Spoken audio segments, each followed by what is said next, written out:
Assalamualaikum warahmatullahi wabarakatuh. Kita akan mempelajari mengenai teks prosedur. Apakah kalian tahu teks prosedur itu apa? Apa yang kalian ketahui tentang teks prosedur? Pernahkah kalian membaca atau melakukan hal ini?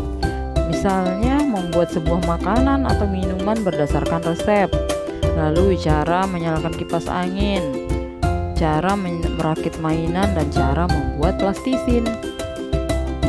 Nah, teks prosedur merupakan nama dari teks yang kalian baca atau yang kalian lakukan tersebut. Mari kita simak pengertian, ciri, dan struktur teks prosedur. Yang pertama ada pengertian teks prosedur. Teks prosedur adalah sebuah bahan tertulis yang dijadikan dasar untuk menjelaskan tahap kegiatan dalam menyelesaikan suatu aktivitas. Tujuan dari teks prosedur adalah menjelaskan bagaimana kegiatan harus dilakukan, agar pembaca dapat secara tepat dan akurat mengikuti sebuah proses membuat sesuatu, melakukan suatu pekerjaan, atau menggunakan suatu alat. Berikutnya ada ciri-ciri teks prosedur.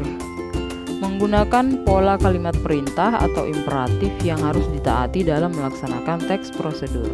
Yang kedua, terdapat panduan langkah-langkah yang harus dilakukan. Yang ketiga, menggunakan kata kerja aktif. Yang keempat, menggunakan kata penghubung atau konjungsi untuk mengurutkan kegiatan. Yang kelima, terdapat aturan atau batasan dalam hal bahan atau kegiatan yang dilakukan. Yang keenam, menggunakan kata keterangan untuk menyatakan rincian waktu, tempat, dan cara yang akurat. Lalu yang ketujuh, terdapat isi kegiatan yang dilakukan secara urut. Nah, karena kalau tidak urut disebut dengan tips. Berikutnya, struktur teks prosedur. Yang pertama ada tujuan. Bagian ini berisi hal yang ingin dilakukan. Nah, tujuan teks prosedur ini disesuaikan dengan jenis teksnya ya. Bisa untuk menggunakan suatu alat, membuat makanan, minuman, kerajinan, atau melakukan sesuatu. Struktur yang kedua ada alat dan bahan. Struktur teks prosedur ini isinya tentu memuat segala alat dan bahan yang diperlukan. Bedanya alat dan bahan itu apa sih? Kalau alat-alat itu berkaitan dengan benda yang tidak bisa habis atau berkurang ketika kita pakai. Misalnya alat yang digunakan untuk memasak ada wajan, pisau, talenan, mangkok, dan sebagainya. Sementara itu bahan-bahan yang merupakan sesuatu yang akan berkurang atau habis ketika dipakai. Misalnya bahan yang digunakan untuk membuat roti berarti ada tepung, terigu, gula, garam, mentega, telur, dan sebagainya. Struktur yang ketiga ada langkah-langkah. Bagian langkah-langkah berisi urutan langkah secara rinci dan bertahap. Hal ini bertujuan untuk membuat suatu kejadian menjadi runtut sehingga tujuan teks prosedur bisa tercapai. Yang keempat ada penutup atau simpulan. Struktur prosedur yang terakhir ada penutup atau kesimpulan. Isinya ya berupa simpulan dari suatu prosedur yang sudah dilakukan ya. Bagian ini juga biasanya berisi harapan atau manfaat yang didapat jika langkah-langkah pada teks prosedur dilakukan dengan baik. Kaidah kebahasaan teks prosedur ada kalimat perintah, saran dan larangan, menggunakan kata yang menandakan ukuran, lalu menggunakan kelompok kalimat dengan batasan yang jelas. Jenis teks prosedur yang pertama, cara menggunakan atau mengoperasikan sesuatu.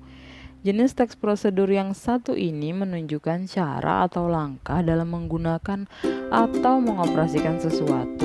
Misalnya, cara memainkan biola, cara menggunakan mesin cuci, cara menggunakan cat air, dan lain-lain. Jenis teks prosedur yang kedua yaitu cara membuat sesuatu. Seperti namanya, teks prosedur ini menjelaskan langkah-langkah dalam membuat sesuatu. Misalnya, cara membuat es limun, cara membuat kue tart, cara membuat boneka dari kayu, dan lain-lain.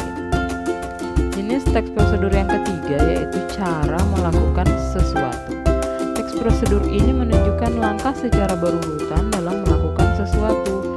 Misalnya, cara melakukan gerak tarian, cara melakukan senam sehat, cara melakukan gerakan yoga, olahraga, dan lain-lain. Berikutnya contoh teks prosedur. Di sini ada bubur Manado yang menggugah selera. Cara membuat bubur Manado, tujuannya bubur ini merupakan menu sarapan super sehat dan kaya serat.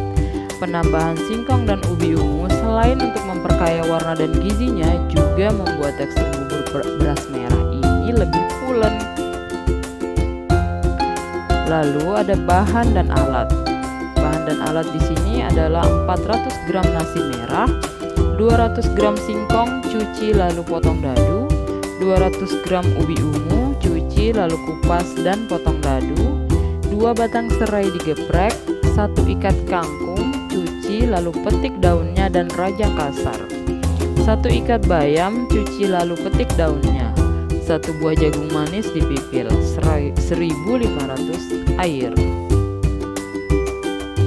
Langkah-langkahnya yaitu didihkan air, masukkan berurutan nasi merah, singkong, ubi, jagung pipil dan serai. Aduk sampai bubur mengental. Lalu yang kedua, tambahkan kangkung dan bayam, aduk beberapa saat, jangan sampai terlalu layu. Yang ketiga, angkat dan hidangkan panas ditemani ikan asin dan kerupuk. Penutup, pembuatan buburnya cukup mudah, murah, dan sekaligus sehat. Sarapan sehat dengan menu makanan tradisional yang telah dikreasikan. Selamat mencoba. Bagaimana? Apakah kalian sudah mengerti? Itulah tadi penjelasan mengenai teks prosedur. Terima kasih atas perhatiannya. Wassalamualaikum warahmatullahi wabarakatuh.